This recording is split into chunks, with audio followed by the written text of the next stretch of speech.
We are keen to do a successful presidency during this very crucial semester for the European Union.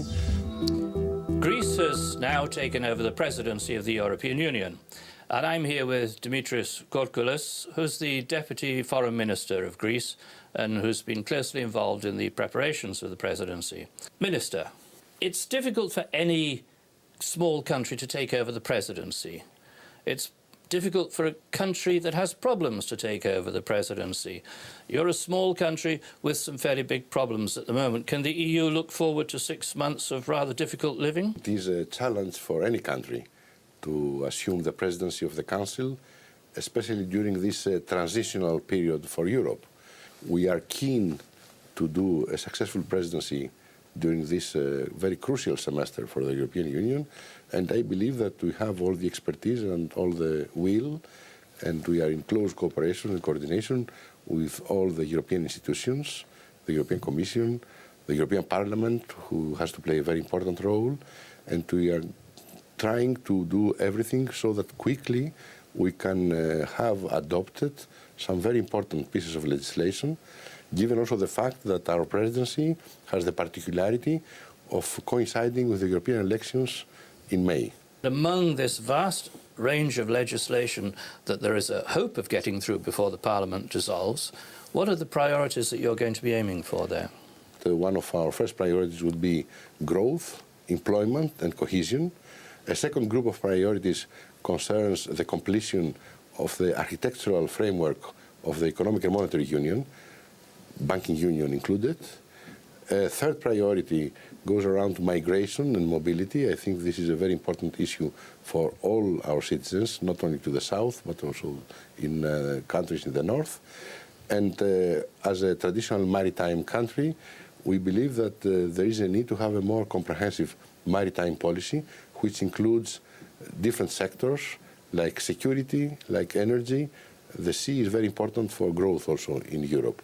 I'd like to pick you up on that sort of thing, because your Prime Minister has spoken of 2014 as a Mediterranean year because you've Greek presidency and then the Italian presidency. He said, I think, that could promote a different alternative notion regarding the future of Europe.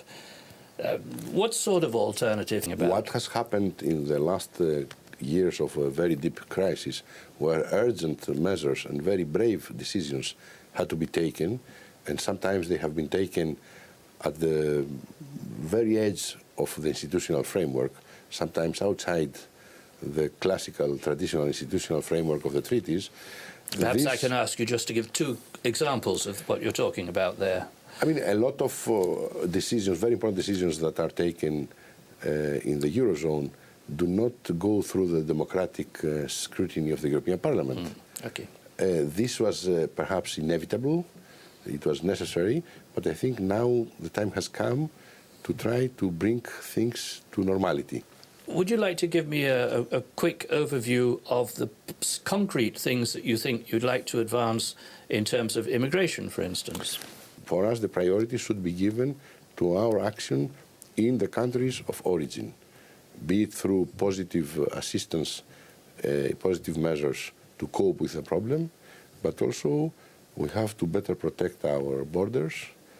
This is a responsibility of the member states, but more coordination and more cooperation will have beneficial effects. On growth and jobs, clearly something of interest to every member state, and particularly to member states that have suffered most in the recession and the crisis. What concrete measures will you be making a priority out of in terms of pursuing this objective of growth and jobs? I think the quick implementation of the multi-annual financial framework and of the structural funds, especially in the area of unemployment, is very important. It's very important to implement it quickly and, if possible, to use the money in the first years. We believe also that the financing of small and medium-sized enterprises is very important for job creation. They are the machine, the motor of creating new jobs in all EU economies.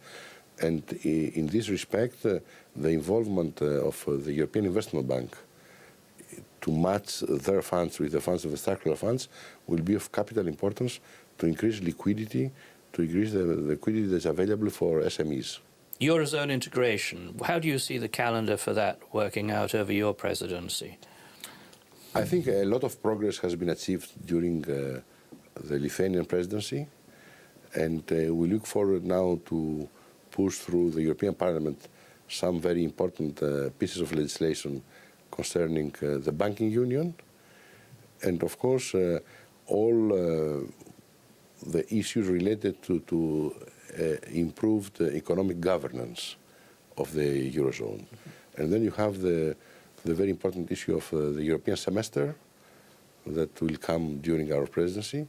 So these are all issues that might look to the European citizen very abstract, very complicated, but they can have a direct positive effect on their everyday life.